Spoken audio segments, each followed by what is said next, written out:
El día martes 19 de enero de 1943, en la sección segunda del Diario Oficial se publicó la Ley del Seguro Social.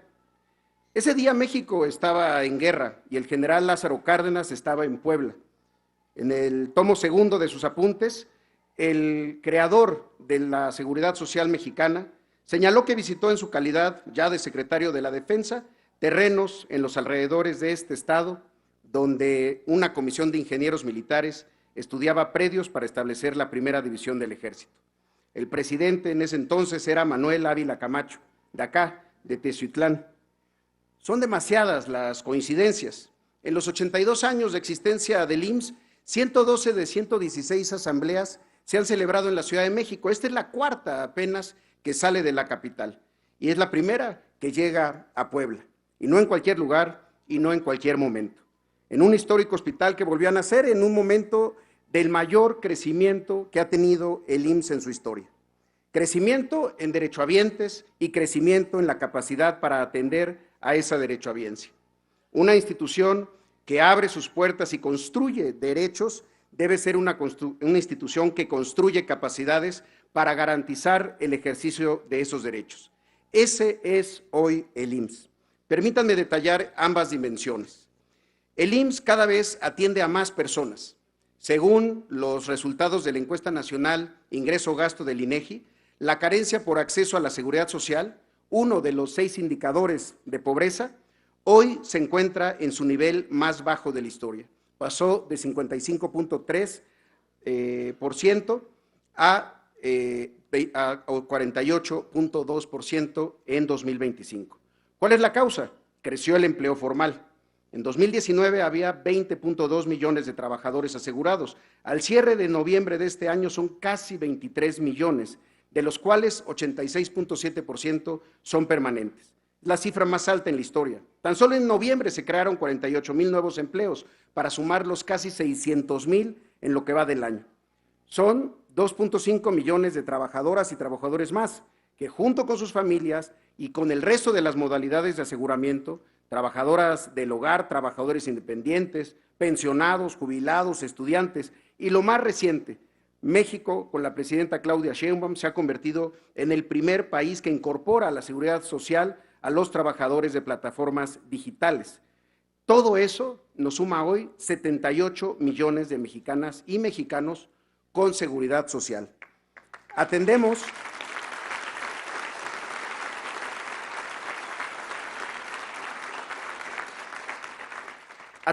a casi 10 millones más de personas que en 2018. Y eso nos lleva a esta segunda dimensión, el crecimiento, construir capacidades para la atención médica. Quiero darles un dato. En 83 años de historia, el IMSS ha vivido 3 etapas muy marcadas.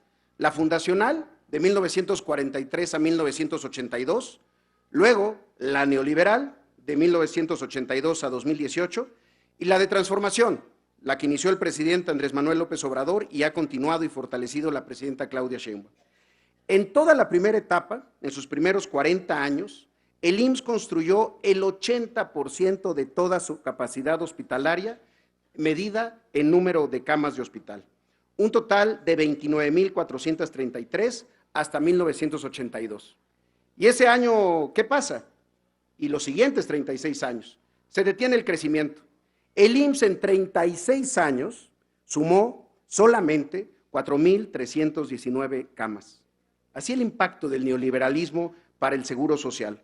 Frente al incremento de la población derechohabiente, 6 sexenios y solo 4,319 camas. Lo normal es entonces empezar a saturar. Y la justificación pública se decía por todos lados, cuidar la salud financiera y no la salud de las personas. La razón de fondo, ¿para qué invertir en algo que se pretendía privatizar? Lo que sí creció en esa época, y creció bastante, fueron las enfermedades no transmisibles, las que se pueden evitar pero no curar, diabetes, hipertensión, dislipidemia, enfermedad renal. El mercado sin Estado enferma a las personas. El mercado sin Estado precariza los salarios. El mercado sin Estado endeuda a las familias para aquellos que crean que hay otra vía. Más personas de mayor edad con más carga de enfermedad y con la misma capacidad. ¿Cuál era el camino? Crecer. Crecer para atender a más personas y atenderlas mejor. Entre 2019 y 2024, con todo y la pandemia, se construyeron y pusieron en operación 13 hospitales nuevos que sumaron 1,387 camas. A eso hay que agregar un incremento de la capacidad hospitalaria con la ampliación y modernización de 55 hospitales, donde reconvertimos áreas administrativas y otras que no se usaban en áreas de hospital, otras 3,724 camas más. Y con la presidenta Claudia Sheinbaum ya hemos puesto en operación 4 hospitales, en Ciudad Juárez, en Ensenada, el Hospital 14 de Septiembre en Tuxtla Gutiérrez y este que hoy inauguramos. Y en los próximos 7 meses se suman 7 más. Zaragoza en Iztapalapa, Ciudad del Carmen, Navojoa y el Ramos Burs en Sonora, Tula, Ticul y Guanajuato, que en conjunto sumarán otras 1,484 camas. Este año, con la colaboración que tenemos con la Sedena, con los ingenieros militares, iniciamos ya la construcción de 8 hospitales. 5 son regionales, de 260 camas, en Santa Catarina, en Nuevo León, en Culiacán, en Saltillo, en Guadalupe, Zacatecas y en Los Cabos. Y 3 son de zona, en Yecapixtla, en Morelos y en San Luis Río Colorado. Y también la segunda etapa del Hospital de Ensenada. Con eso vamos a sumar 1,554 camas más.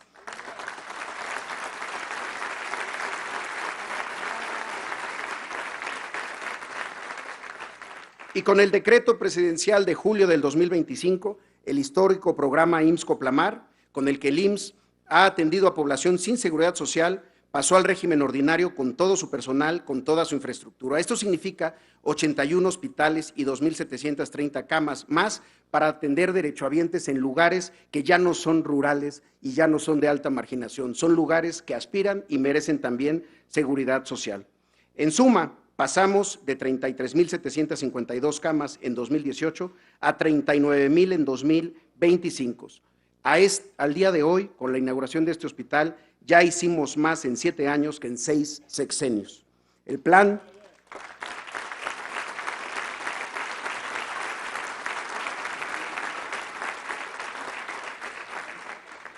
hacia 2030 contempla 16 hospitales más. En total, en 12 años, el IMSS sumará 47 hospitales nuevos. Llegaremos a 45,200 camas en 2030. Así es como se corrige el rumbo de una institución. En 12 años, más del doble de lo que se hizo en los 6 sexenios anteriores. Crecer para atender mejor.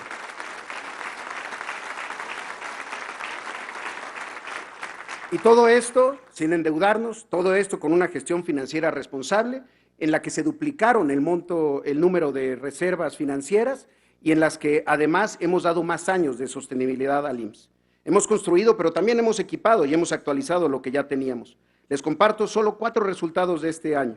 En hemodiálisis pasamos de tener en 2024 1,724 máquinas a 2,515 en 2025, un incremento del 46% para la prestación directa de este servicio. En radioterapia sustituimos 12 aceleradores lineales en 6 hospitales, incluido el nuevo CyberKnife en el Hospital de Oncología de Centro Médico Nacional Siglo XXI, el tercer equipo de este tipo que existe en Latinoamérica. Y en hemodinamia, para atender las enfermedades del corazón y otras, en 2025 pusimos en operación 11 nuevas salas donde el IMSS no contaba con ese servicio. Con eso llegamos a 82 salas de hemodinamia en 31 estados. En 2018 eran 54, solo en 12 estados. En 2025 renovamos toda la flota de ambulancias de traslado programado, más de 1,000 en todo el país. Y un dato para la atención de cáncer infantil. Ya hay hoy 36 Oncocrean en el país. Teníamos 3 cuando iniciamos. Ahí la tasa de sobrevida pasó de 38% en 2018 a 82% en 2025. Pero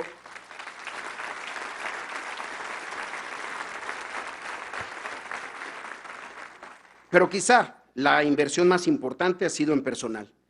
Para darles una idea, en 2018 el IMSS tenía 441,000 trabajadores, hoy somos más de 523,000 y el 91% de ese crecimiento es en atención médica exclusivamente. En acuerdo con el sindicato, cada año se han logrado incrementos salariales históricos, el del 2025 que atendió demandas de muchos años. Un abrazo, doctor Olivares, doctor Olivos, doctor Olivares también, que por aquí debe de estar. Pero es que entre árboles nos veamos, olivos, olivares y robledos, nos queremos. Y sobre médicos especialistas en particular, en marzo del 2019 ingresaron a estudiar al IMSS una especialidad 4,637 médicos. Ese mismo año egresaron 3,900, pero el IMSS solo contrató a la mitad. ¿Qué hicimos? Más becas para residencias, más sedes para formación, casi el doble, y más cursos en las especialidades que nos hacían falta, no las que demandaba el mercado privado. El draft de 2025 ha sido histórico en marzo de este año. Ingresaron a estudiar 9,813, egresaron 7,293 especialistas y contratamos al 85% de ellas y ellos. Y en marzo del próximo año egresarán 7,428 e ingresarán 10,000. ¿Cuál es la especialidad que más creció? Pues la que es columna vertebral de nuestro sistema preventivo y socializado, el médico familiar, el que atiende la consulta de primer nivel. En el primer año del gobierno de la presidenta Claudia Sheinbaum ya hemos concluido y puesto en operación 5 nuevas unidades de medicina familiar y están en construcción 7 más. Y para aprovechar al máximo nuestra capacidad instalada, fortalecimos el programa de unidades de tiempo completo para brindar atención mañana, tarde y los fines de semana, en Quintana Roo también en la noche, y hoy son 400 unidades médicas de tiempo completo. En 2019 eran 36. Y a partir de enero arrancamos 2 nuevos proyectos. Uno, 738 consultorios de enfermería en unidades de medicina familiar, donde 1,642 enfermeras clínicas con licenciatura darán una consulta integral, chequeo preventivo, atención de padecimientos agudos leves, seguimiento de pacientes crónicos controlados, con una diferencia, la posibilidad de prescribir medicamentos con autonomía. Y ampliaremos también el concepto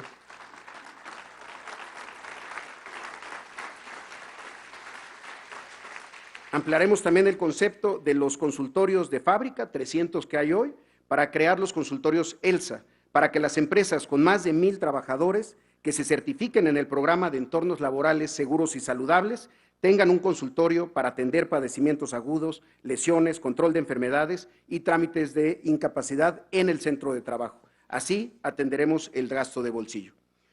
La gran pregunta es, bueno, ¿y por qué no se hacía antes? ¿Por qué hoy puede crecer e invertir el IMSS y mantener buenas finanzas? Por una razón fundamental, por la política laboral, por haber puesto fin al outsourcing, por el incremento del salario mínimo. Ese incremento hoy permite que el salario base de cotización del IMSS sea de 625 pesos diarios, frente a los 352 de 2018. Más salario, más ingresos, mejores finanzas, más inversión. Sin embargo, todos estos números, todas estas acciones, todas estas estrategias, tienen solo trascendencia si la gente la siente, si a la gente le impactan en su calidad en la atención. ¿Y cuál es la garantía para que eso sea así?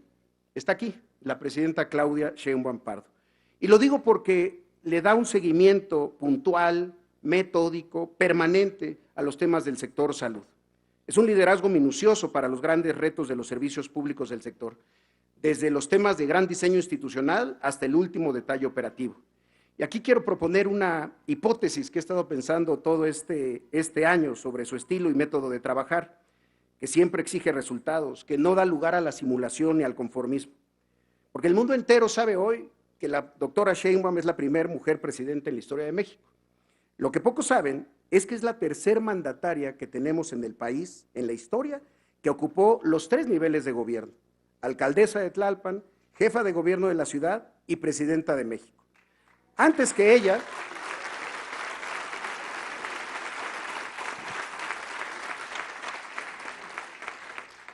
ella, solo 2 presidentes de la República habían gobernado antes un municipio y un estado, y fue hace más de 100 años.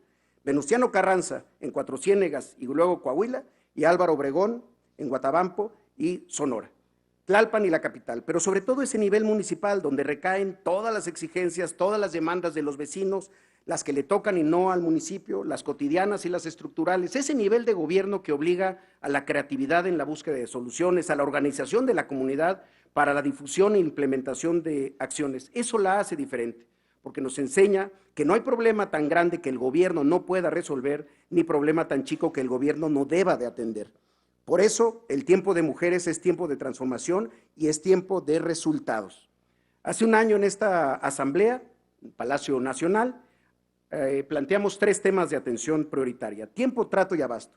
Solo algunos resultados de estos 3. Sobre los tiempos de espera, como ya se mencionó, en abril anunciamos la estrategia 230-100, 2 millones de cirugías, 30 millones de consultas de especialidad y 100 millones de consultas de medicina familiar con el objetivo de disminuir los tiempos de espera. ¿Cómo vamos? Con datos al 1 de diciembre, en consultas de medicina familiar llevamos 96 millones, 23 más que en 2024. En consultas de especialidad, 27 millones, 17 más que el año pasado. Y 1.622.742 cirugías, el récord del IMSS en un año, 26 más que el año pasado. Y todavía nos queda un mes. Entonces, así es como estamos atendiendo. Y para lograr estos resultados, fueron muchas las acciones: contratar personal adicional, plazas para cirugía, teams quirúrgicos, la apertura de turnos vespertinos, incluso nocturnos. Se instaló la Comisión de Transformación para la Atención Quirúrgica, primera en América Latina, con expertos investigadores nacionales y extranjeros para construir un sistema quirúrgico de alta calidad, equitativo y resiliente. Sobre el trato, lanzamos la estrategia Trato Digno para que la TAOT y otras categorías sean ahora constructoras de entornos libres de violencias y discriminación. De 2024 a 2025, las quejas de servicios se redujeron en un 35% y las gestiones aumentaron en un 15%, pero tenemos que seguir avanzando. El reto es que todo el personal del IMSS, desde su ingreso, de base o de confianza, garantice los derechos de todas las personas hasta que el trato digno se haga costumbre. Y sobre abasto, en el Seguro Social se surten 574,000 recetas diarias en nuestras farmacias. En ese proceso participan diario 13,200 personas, desde el médico que diseña los procesos de eficiencia terapéutica hasta quienes trabajan en alguno de los 42 almacenes, los responsables sanitarios, el personal de las 1,355 farmacias y una flota de 500 vehículos. Esto permitió que en lo que llevamos de 2025 se hayan surtido un total de 196 millones de recetas completas. Esto equivale a 961 millones de piezas de medicamentos, un porcentaje de receta surtida completa superior al 96. Sí hay medicamentos, pero tenemos que llegar al 100. Ninguna receta se debe rechazar. Para lograrlo, hemos integrado el uso de la inteligencia artificial a nuestros mecanismos de planeación de la demanda y de suministro. Estimamos incrementar la eficiencia en 20% y un ahorro de hasta 10,000 millones de pesos. Este dato lo tenemos gracias a que en el último año se incrementaron las recetas electrónicas de 91 a 96%.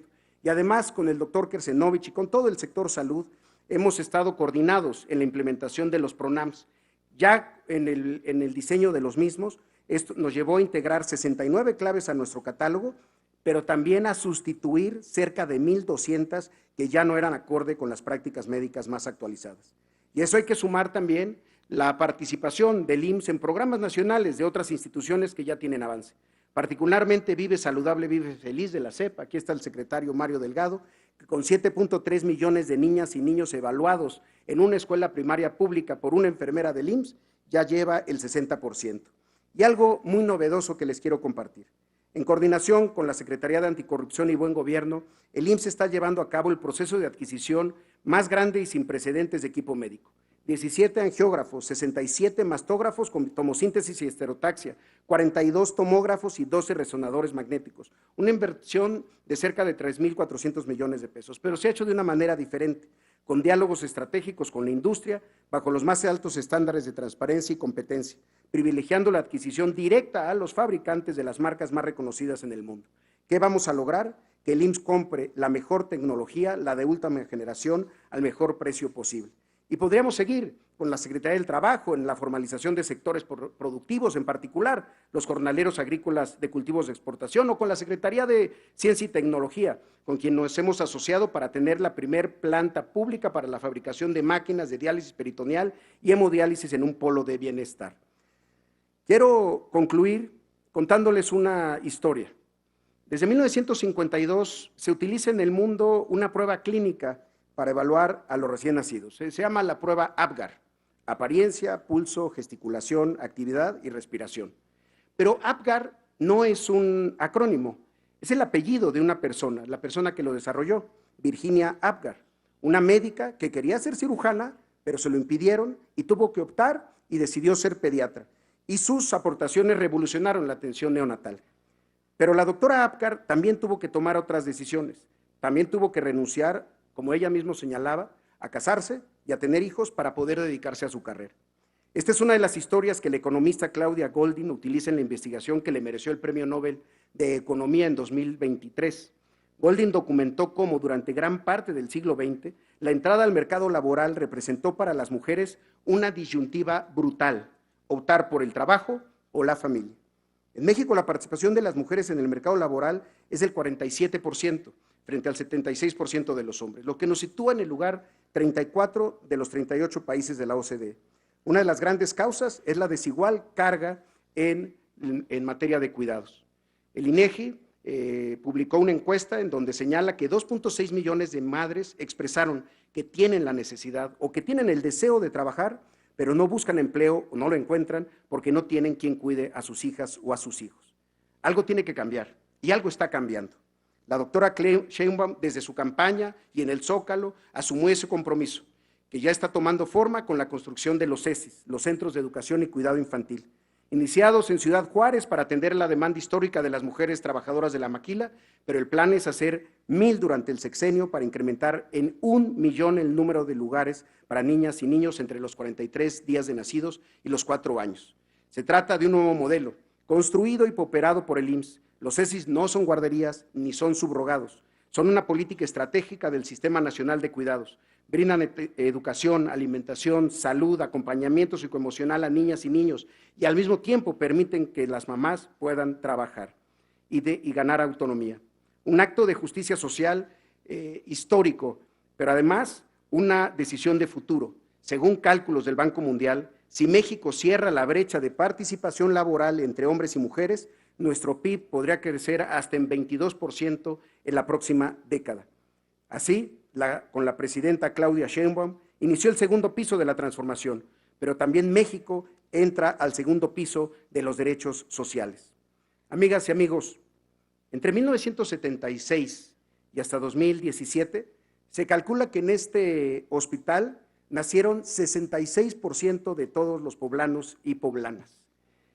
Por eso, quizás 65%. Por eso es tan...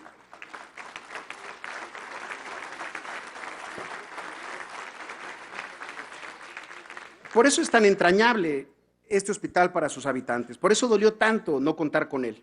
En el sismo del 19 de septiembre de 2017, el hospital no colapsó, pero tras un dictamen técnico ya no pudo continuar su operación. En un día, el IMSS Puebla perdió 415 camas. La respuesta del IMSS de entonces fue comprar otro hospital en obra negra, el Hospital Cima, aquí lo conocen bien. Una obra negra que costó 400 millones de pesos y se convirtió en un elefante blanco. A nuestra llegada al IMSS en 2019 no había todavía una solución y buscamos entonces reorganizar la atención médica en Puebla para no dejar a nadie sin atender. Y abrimos varios frentes. En el Hospital de la Margarita reconvertimos todo el área de gobierno y lo convertimos en un piso de 60 camas de hospital. Rehabilitamos el Hospital de Zona de Metepec para recuperar 65 camas. Durante COVID, la UMF número 6 y la propia Margarita se construyeron 2 centros de atención temporal que luego siguieron operando y siguen operando como extensiones hospitalarias. Y en 2023 construimos y pusimos en operación un nuevo hospital, el Hospital Ligero de Cuautlancingo, con 90 camas. En suma, 293 camas para la atención de lo que se había perdido en San Alejandro. Pero no fue lo único. Mientras tanto, con la Secretaría de la Defensa Nacional comenzamos el primer proceso que no se había hecho, la demolición del Hospital de San Alejandro y después la demolición de sus cimientos. Esto lo concluimos en mayo y en diciembre comenzó la construcción. Hoy, con la presencia de la presidenta y de esta asamblea, cerramos este ciclo. Hoy cumplimos un compromiso. San Alejandro vuelve a abrir sus puertas. Pero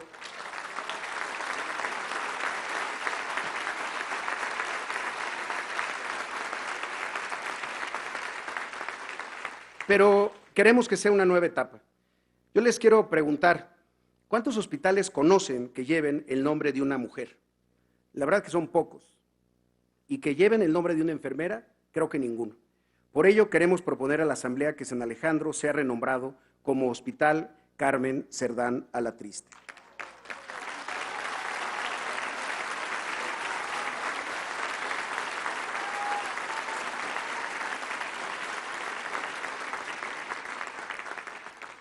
Y no es nada personal con el gobernador Alejandro Armenta, pero es que en México, y en particular en Puebla, sabemos que Carmen Cerdán fue una valiente revolucionaria, pero pocos saben que después de unirse a la revolución, también trabajó como enfermera en hospitales militares y ayudó a organizar el trabajo de enfermería.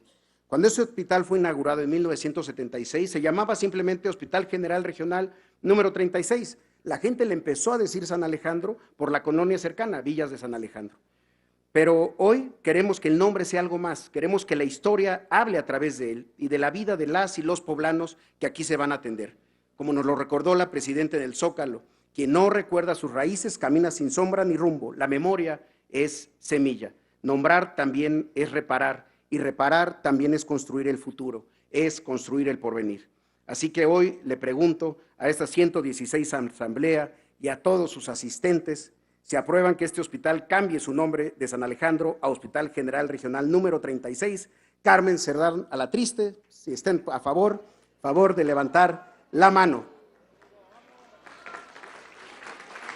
Muy bien, pues aprobado por unanimidad. Muchas gracias, presidenta, asamblea, con rumbo al porvenir y nunca al ocaso, es cuanto. Buenas tardes. Gobierno del Estado de Puebla.